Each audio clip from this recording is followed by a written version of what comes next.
Hi Leute, heute bastel ich den Haarreif von Rek aus Made in Abyss.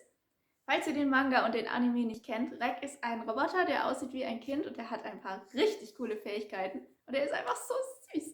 Und ich will sein Haarreif-Ding basteln. Ich habe keine Ahnung, was das sein soll. Los geht's! Für das Metallplattending probiere ich erstmal mit vielen Papiervorlagen rum, bis ich die richtige Form und Größe habe. Und die schneide ich hier aus Moosgummi aus. Ihr könnt auch EVA-Foam nehmen, das ist fast das gleiche. Ich hatte hier diesen Rest. Und jetzt bringe ich das Teil mit meinem Heißluftföhn in die richtige Form. Durch die Hitze konnte ich jetzt das Moosgummi nicht nur verbiegen, sondern irgendwie hat sich die ganze Oberfläche auch von selber gewölbt. Aber irgendwie ist das cool. Für die Metalloptik nehme ich diesen Folien-Jersey aus meinem Vorrat und beziehe mein Moosgummiteil damit. Ich möchte dieses Projekt nutzen, um diesen Textilkleber hier zu testen, den ich ständig bei Kamui Cosplay sehe.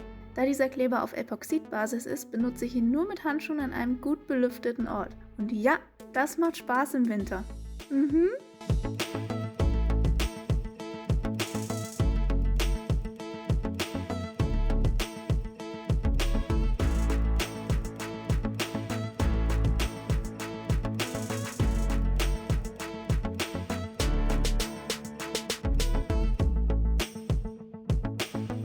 Das Metallplattending ist soweit fertig.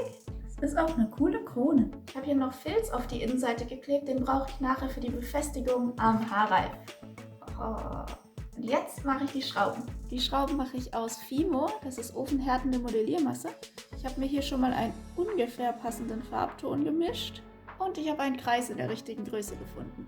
Das Tolle an Fimo ist, dass man so oft backen kann, wie man will und jederzeit irgendwelche Sachen hinzufügen kann. Deshalb backe ich jetzt erstmal 2 flache Kreise für meine Schraubenbasis. Und mit der festen Basis ist es einfacher, den Rest der Schraube zu modellieren. Ich weiß, dass Rek eigentlich flache Schraubenköpfe hat, aber die erinnern mich viel zu sehr an diese Plastikschrauben aus einem schwedischen Möbelhaus. Deshalb modelliere ich meine Schraubenköpfe lieber gewölbt.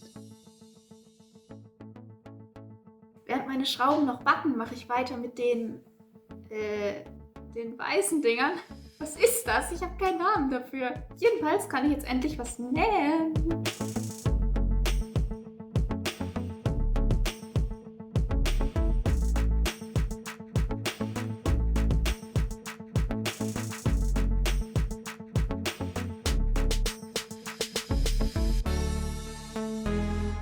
Meine Schraubenköpfe sind fertig gebacken und jetzt kriegen sie noch einen Metallic Look. Und zum Schutz eine Schicht Nagellack-Topcoat. Den finde ich für kleine Sachen viel besser als Sprühlack und bei Sprühlack muss man auch immer aufpassen, welcher die Acrylfarbe angreift und welcher nicht. Also super perfekt sind meine Schraubenköpfe nicht geworden, aber das ist alles kostenloses Weathering, okay? Okay, los geht's. Bitte kleb. Also eine Sache ist nicht ideal, und zwar klebt zwar die unterste Schicht Stoff, aber die oberste ist locker. Ich hoffe, das macht jetzt nichts, wenn ich die Schraubenköpfe draufklebe. Ja, drück, drück, drück, drück, drück. Fühlt sich an, als ob es hält. Drück, drück, drück, drück, drück, drück.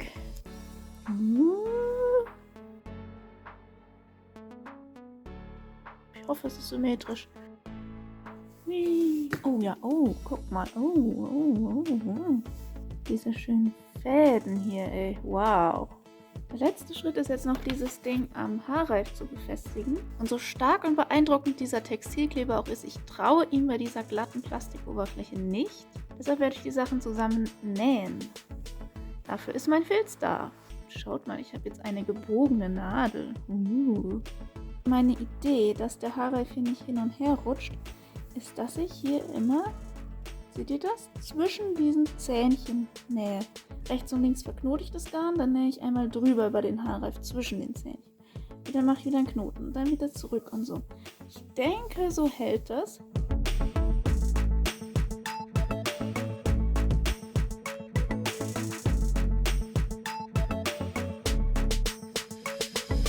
So langsam habe ich den Dreh raus. Und jetzt, wo schon so viel festgenäht ist, wackelt der Haarreif zum Glück auch kaum noch hin und her. Das wird gut.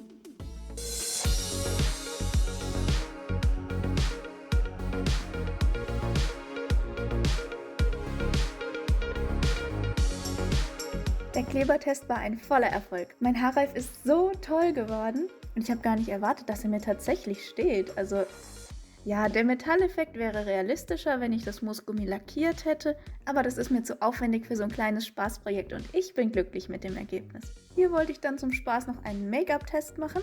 Sieht ungewohnt aus, aber ist, glaube ich, ganz okay geworden.